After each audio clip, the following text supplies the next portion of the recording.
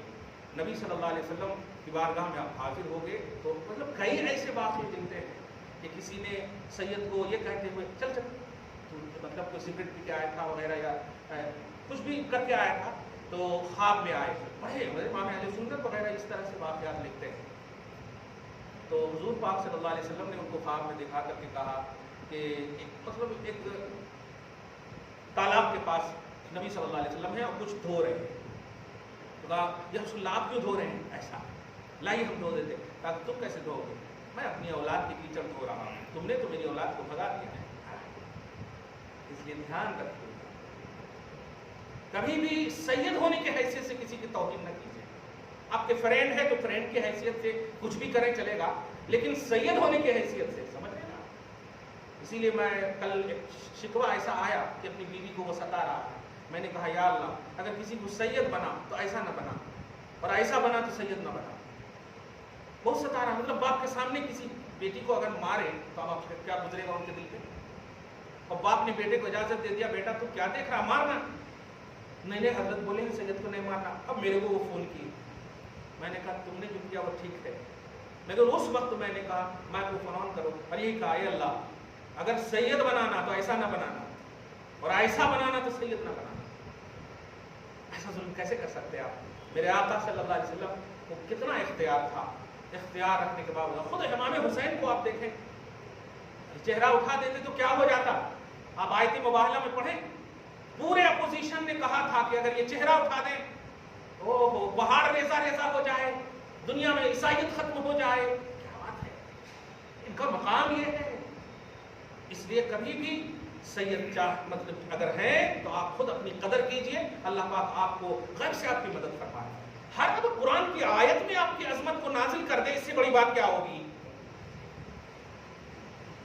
ہم جو بول رہے ہیں کتنا لطف آ رہا آپ کو سید کی عظمت سننے میں, صحیح ہے, لیکن خدا جب عظمت اہل بیت بیان کرے تو اس سے بڑی آتھینٹک بات کیا ہو سکتی ہے.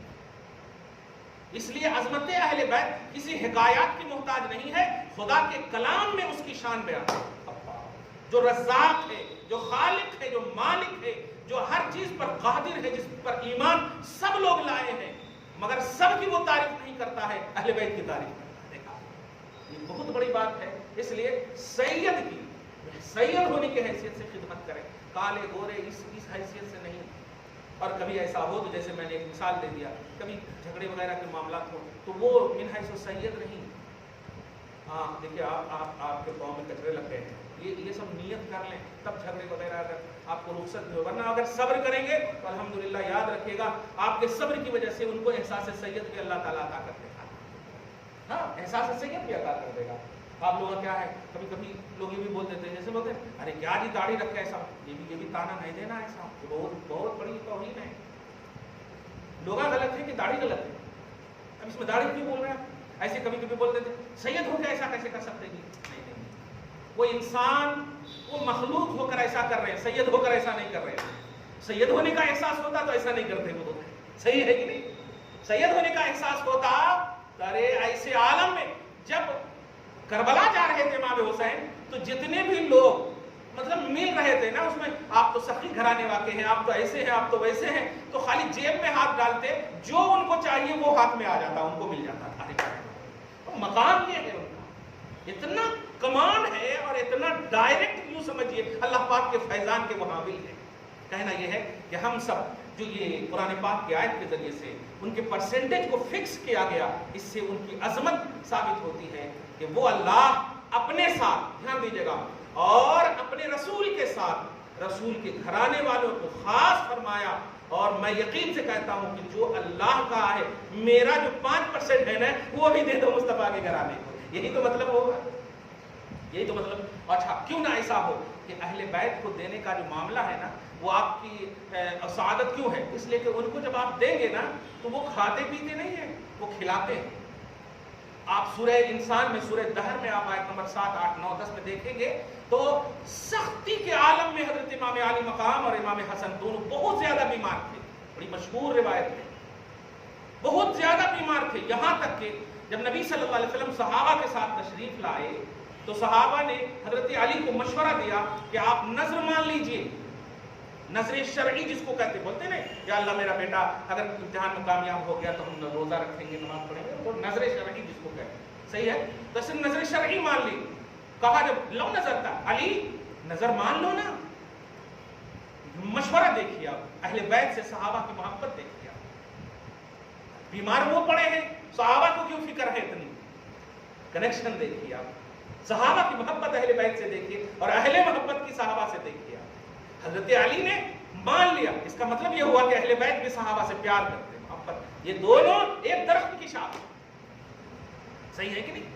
چنانچہ مان لیا اور رکھا آپ نے، 3 دن تک روزے رکھے حضرت علی نے، فاطمہ نے، فضہ نے جو ان کی کنیز ہے، اور روزے رکھنے کے بعد جو ان کے پاس قرضے کے کھانے تھے، میں یہ بتانے جا رہا ہوں کہ آپ جو مدد کریں گے نا وہ ان کا پیٹ نہیں بھریں گے، وہ اس عالم میں بھی اگر واقعی احساس سید ہوگا ان کو اور کوئی مانگنے کے لیے آ جائے گا، باوجود کہ آپ کے تعاون کی وہ چیز ہے تو وہ ان کی سخاوت کی جو نیچرلی فکر ہے وہ فوراً دے دیں گے۔ چنانچہ ایسا ہی ہوا، قرضے میں حضرت علی نے 3 کلو کچھ لایا تھا، اور ایک دن یتیم آئے، دوسرے دن مسکین آئے، تیسرے دن اسیر آئے، اور آنے کے بعد 3 دن تک جو ہے تینوں کو بانٹ دیے، اور یوں ہی پانی پی کر کے روزے رکھے، نظر جس کو کہتے ہیں، نظر کے روزے رکھے، افطاری بھی اسی پانی سے، سحری بھی اسی پانی سے، 3 دن تک کنٹینیو۔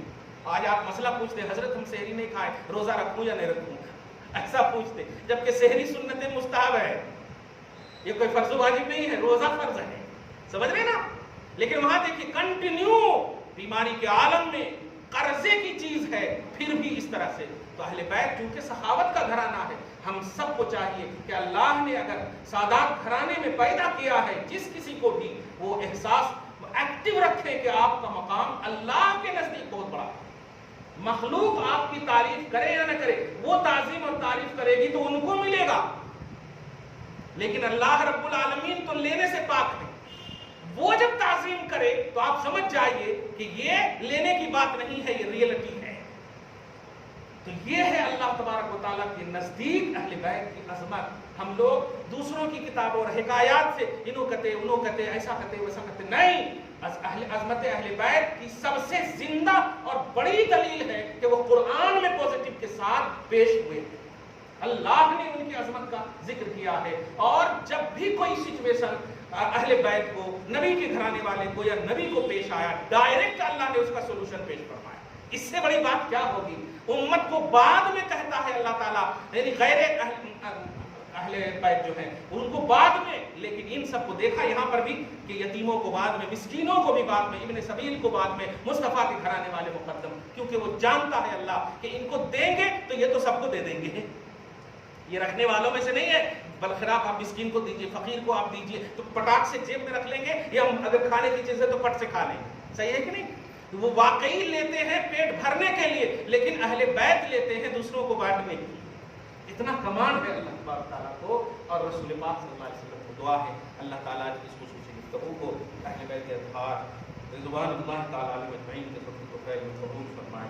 ہم سب کو، ہم سب کی آل اولاد کو ان کے صدقے میں بخش دے مولا، ہم سب کو عزت و آبرو کا جینا نصیب فرمائے، ہم سب کے گھر بار میں اولاد میں برکتیں عطا فرمائے، ہم سب کے اصلوں کو بخش دے، ہماری نسلوں کی حفاظت فرمائے، ملک میں خصوصاً امن و شانتی کا ماحول قائم فرمائے، اسلام اور مسلمان کو غلبہ عطا فرمائے، عالم اسلام میں جہاں کہیں بھی مولا، خصوصاً سوڈان میں جو قرآن کی بے حرمتی کی گئی ہے، پروردگار وہ تیرا کلام ہے، اس کا محافظ تو ہی ہے مولا، ظالم کو کیفر کردار تک پہنچاتے کہ مسلمان کو اسلام کو غلبہ عطا فرما۔ وصلی اللہ تعالی علی خیر خلقہ محمد وآلہ واصحابہ اجمعین برحمتک یا ارحم الراحمین۔